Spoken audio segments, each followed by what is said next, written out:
So just start with some of the stuff that like we're doing in school right now and just see if like anytime you learn something in school, I'm always a little skeptical, like, is this, worth it? Like, is this something like, you learn, okay, what's a good muscle for the exercise for the glute? Oh, clamshell. Okay, well, let's move past that. But some of the other stuff I'm not so familiar with, more, I guess, manual technique or something like that. I'm always not sure if it's like, oh, this is great, or if it's like, this is just another one of those Yeah, things that you learn in school and pass the boards and then never touch again. Um, so a big thing we're doing now, because we're making up our spine ortho lab from the spring, right. is like the directional preference stuff, um, Yeah. which like lumbar spine, it's basically like extensions until it feels better, or like, there's a whole series with like the cervical.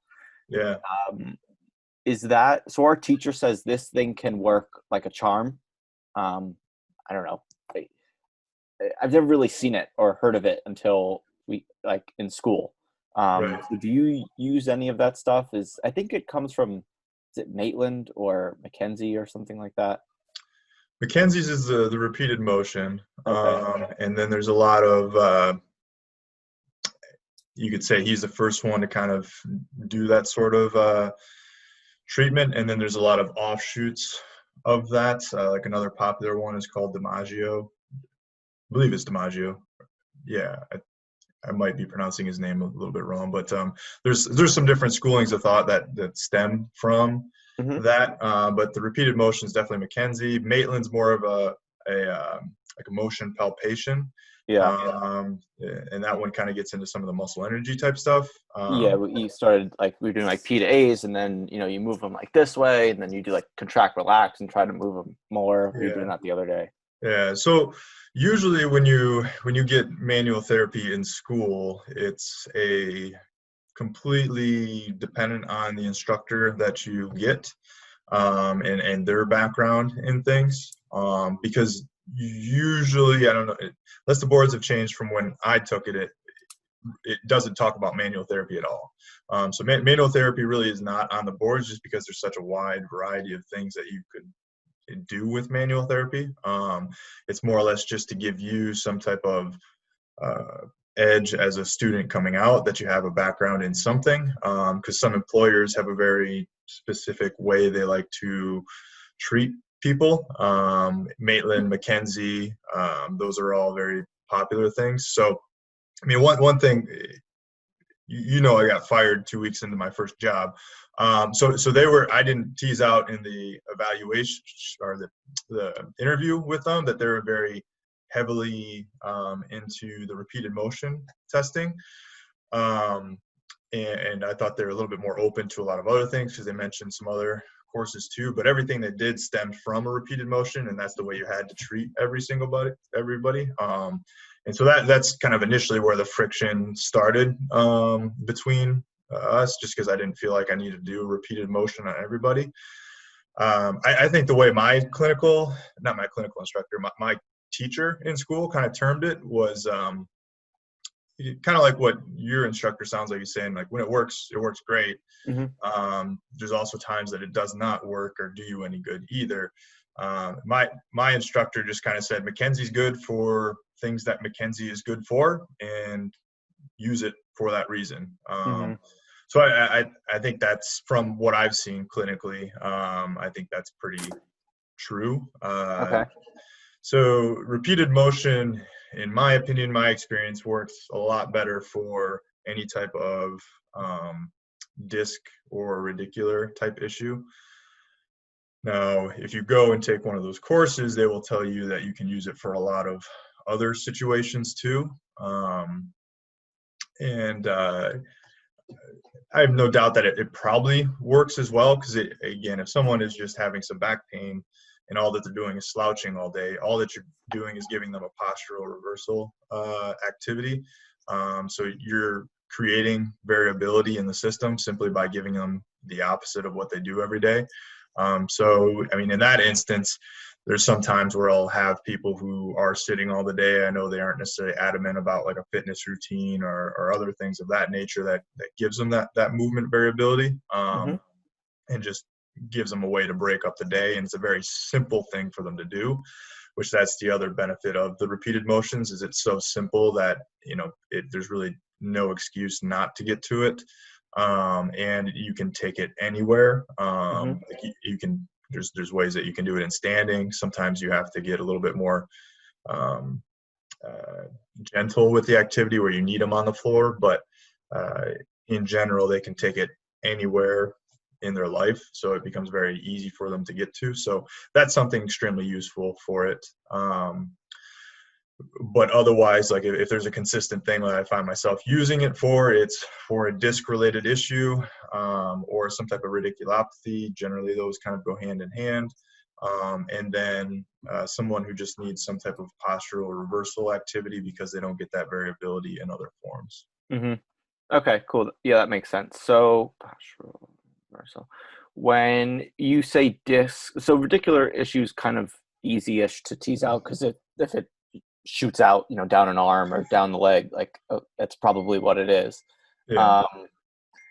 Disc issue, though, obviously there's kind of the idea that you look at the MRI and whether it's even normal healthy people have MRI changes and it doesn't lead to pain or tissue state or anything like that.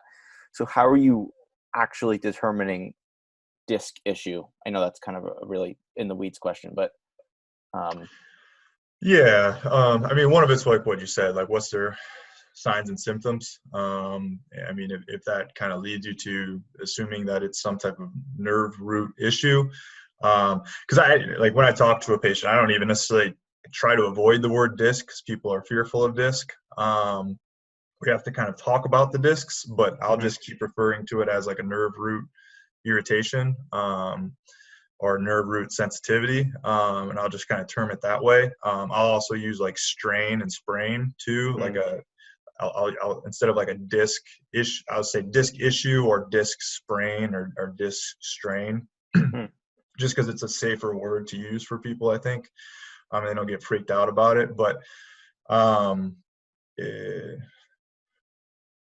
I lost my train of thought. What was the question? Where was I going with it? Just like like how are you actually determining that something may be a disc issue? Okay, yeah. So signs and symptoms are a big one. Like obviously you got to rule out red flag, like loss of reflexes and loss of bowel and bladder are very concerning. So like that would be a reason to refer out. If they have just like a diminished reflex or a little bit of a hyper reflex, that's not too out of the ordinary. It's something real significant you're looking for there, as well as loss in bowel and bladder control. But numbness, tingling, anything referred down the leg, that's a telltale sign where it's worth ruling out the back. Any type of referred pain, you might as well try to rule out the back. So because it like think of sciatica too. Like sciatica is a referred pain. I tend to not call it sciatica. Eventually people do their own Google searching and they start calling it that, but I just keep calling it nerve root irritation or nerve root sensitivity. And I talk to them, it could happen anywhere along the path of that nerve root. So the most central place is your back. So that's where we want to start, because that would be the first point of contact that the nerve could be irritated. So it wouldn't make sense to do anything further away from that starting point. Same thing with like electricity. Like you wouldn't go to the light switch if the circuit breaker was out. Like you got to go to the source of things first. And if that doesn't improve things, then you go to the next step. So the next thing would be the hip. And then that would be a little bit more of like your typical sciatica where they think the piriformis is causing the issue. But there's a ton of people who will just go stretch their piriformis to all get out without any relief because they never looked at the back. And then a lot of the piriformis type stretches that they're doing creates a little bit of lumbar flexion as well too, which if it's a disc issue or a back issue or any type of irritation centrally there, then usually the repeated motion into flexion is irritating. So that's something else with the story they tell you. There's like, I can't bend forward. Like it's extreme pain. Usually they're standing and you try to have them do a toe touch. I mean, they might only get like 10, 20 degrees of flexion before they just like, I can't go any further. It's a hard stop because of pain. And it's an empty end feel because of pain too. Mm. So those are the things that are kind of just like, all right, if you tell me any of those things, then we're just starting with some type of extension, repeated motion, and see if you respond to it. Mm-hmm. And if you respond to it, then we're going to keep going that route until there's no improvements experienced. Right. So that would be kind of where you would want to start. I think people make a mistake too. I don't know how in depth you're getting with the McKenzie, but I think people make a mistake of going too fast and too aggressive into extension, and they kind of they don't notice a change in symptoms because they're being too aggressive or too fast with it. Mm-hmm. And as a result, then they don't think it's back related. Like, they think there's something else going on just because they didn't respond to the extension. But I think it was more or less the way you programmed it Right. for that person. So are they teaching you a certain way to go about doing it? We have not the talk of too aggressive and too fast. They haven't, they're like, oh, don't push them too far. Like, it's very just glossed over. We have this chart of the idea of, do extensions until, it's like a red light, yellow light, green light system. So green light, it centralizes, keep going until it becomes, if it's a red light, that means it peripheralizes. Then you have to go to the next step. Like, that's bad, okay, not like immediate hard stop. Yellow is like, let's keep going, but tread lightly, be careful, like see which way the color goes.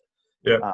And then like we get into like the side glides and lateral, like you look for a lateral shift, you don't see one, try the extensions. And if that doesn't work, then you like assume a lateral shift and you see if side glides help.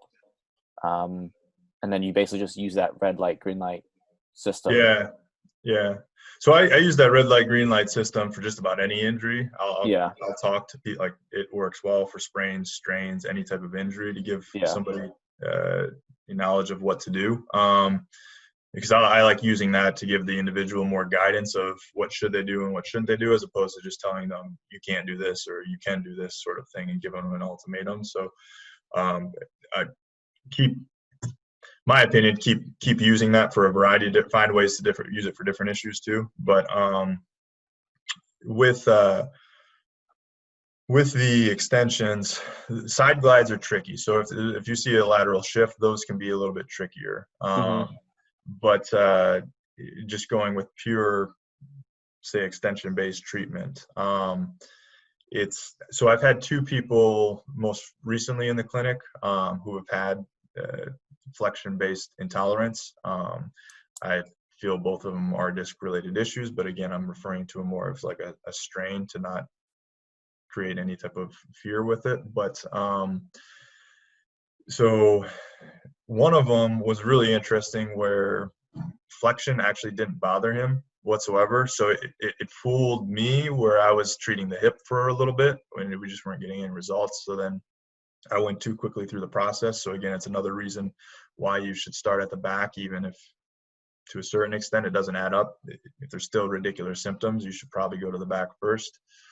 But he had full flexion. He actually thought flexion felt good. So he would do like a standing toe touch, and that would actually relieve his symptoms, where normally someone with some type of issue like that, like, they're not going to get like 10, 20 degrees.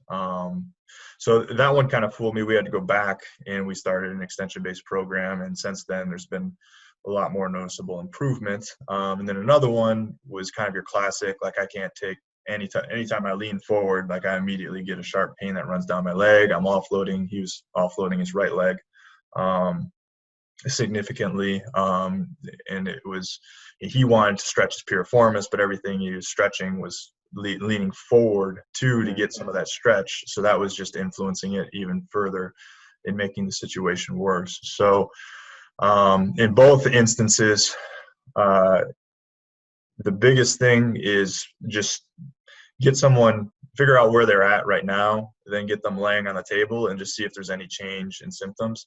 Usually they are not going to be too comfortable laying prone immediately, but you give it 5 minutes, then it tends to be a little bit more comfortable. Also, if you put a pillow underneath their hips, a lot of times if someone just can't get comfortable laying straight prone, and it like I'll start there because it's easier for them to do at home without a pillow. Just less equipment you need, even if something silly as a pillow, the easier it is for them to get to. So I just start laying flat. But if they don't get comfortable laying flat, that's kind of the first road path of which way do you go is, Okay. if they don't get comfortable laying flat, then you need a pillow underneath the hips to just take away a little bit of the extension. And most of the time that will make somebody a little bit more comfortable. The only caveat to that sometimes is if there's a lateral shift going on. Yeah. But just sticking with extension. So it's then pillow, get them laying with a pillow. And then anytime you start like a prone press up series, people will put their hands where they would for a push up, Right. which isn't bad. It just doesn't use mechanical leverage to your advantage. So where I find most people struggling with any type of extension-based treatment is they use their erectors to create the extension as opposed to keeping the musculature relaxed as possible and allowing the joints to go through the movement. So if you're experiencing some type of radicular symptom, muscle is going to start guarding and tensing up. And that's one of the reasons why a lot of people want some type of massage or some type of soft tissue work to those muscles, or they just want to press on it because those muscles are guarding as a response to the irritation to the nerve root. So if they get some pressure to the muscle, sometimes that relieves the muscle tension, but it always comes back because it's not solving the root nerve issue. Whereas like that's why you want to kind of start with some of these motions. So if they can see that how these motions relieve that nerve tension and then that relieves the muscle tension, then they are much more likely to kind of continue with that sort of treatment. Right. So what will cause problems with an extension-based issue is if the muscles are already tight and you try to do a lot of extensions and you're doing it more or less actively, or the muscle is not relaxed, then it just feeds into that tension cycle, and sometimes it doesn't really change the symptoms the way you would expect it to or want it to.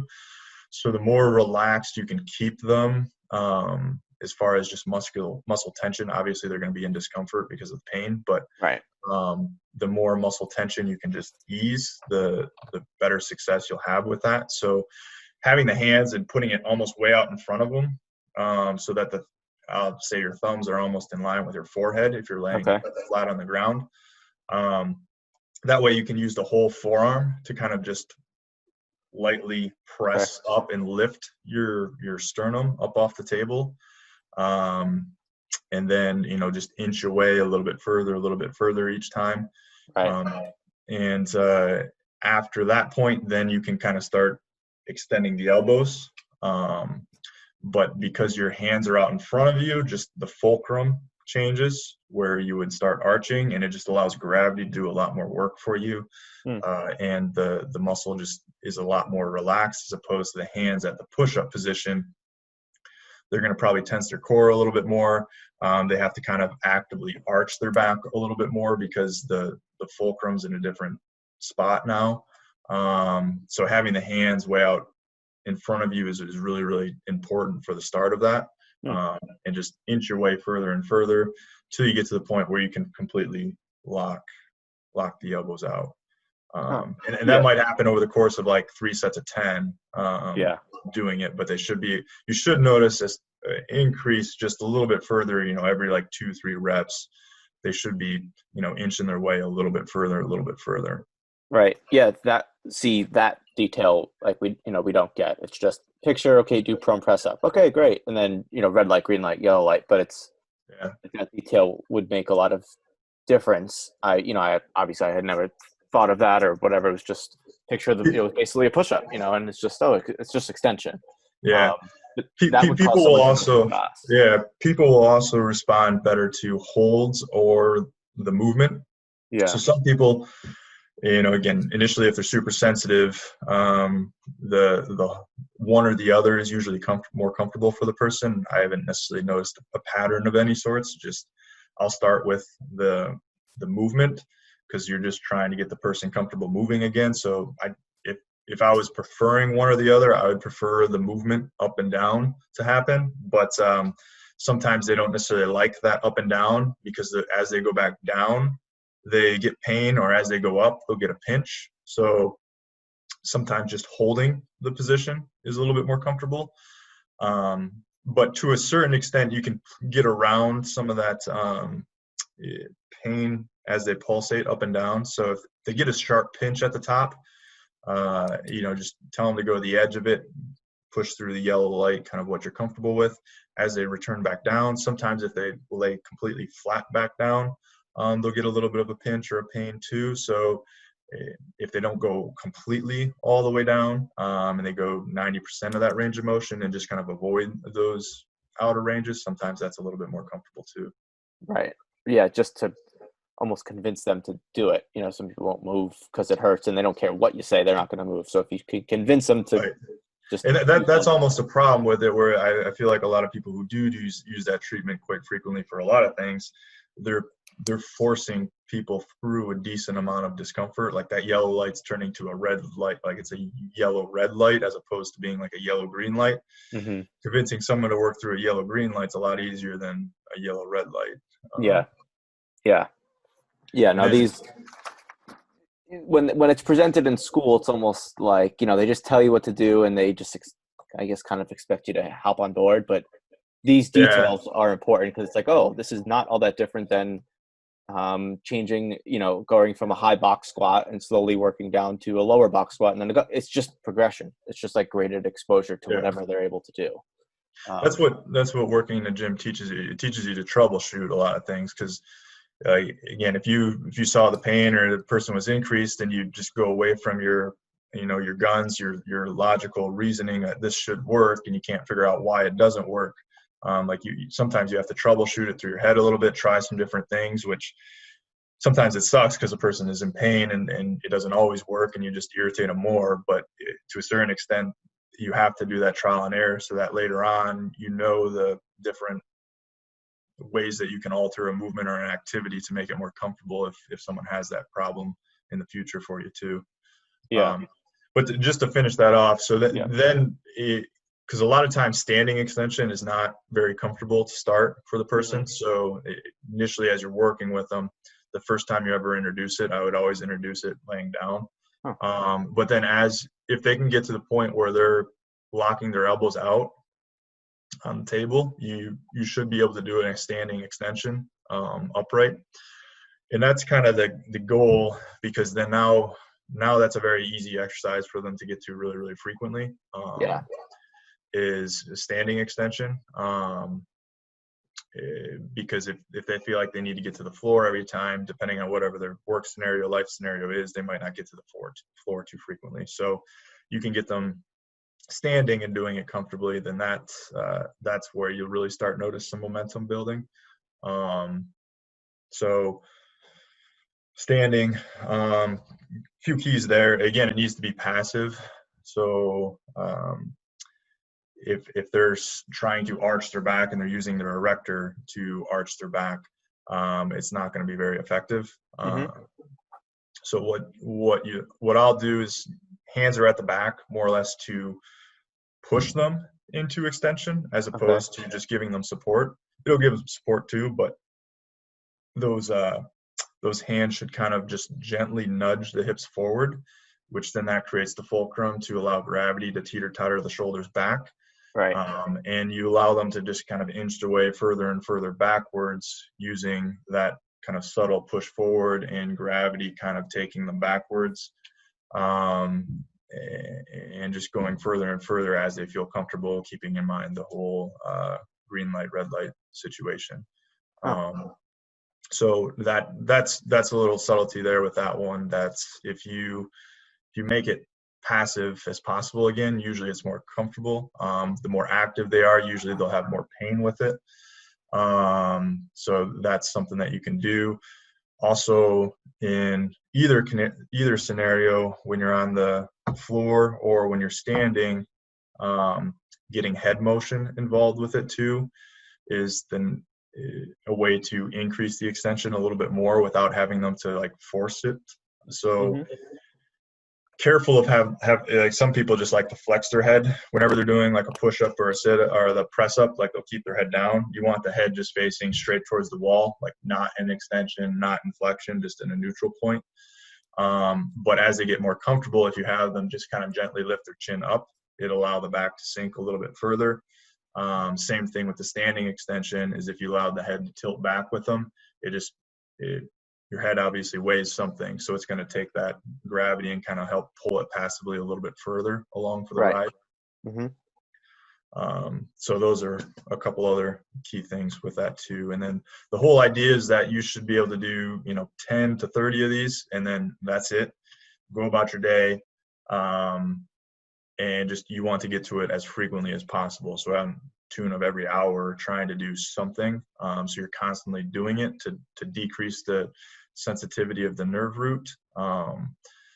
Because once you're in that extreme pain, then it's harder to get yourself out of it. So you're just trying to, knock the edge off of it just a little bit by constantly doing something, but don't do it so much that it actually starts to feed into like an extension-based back pain issue.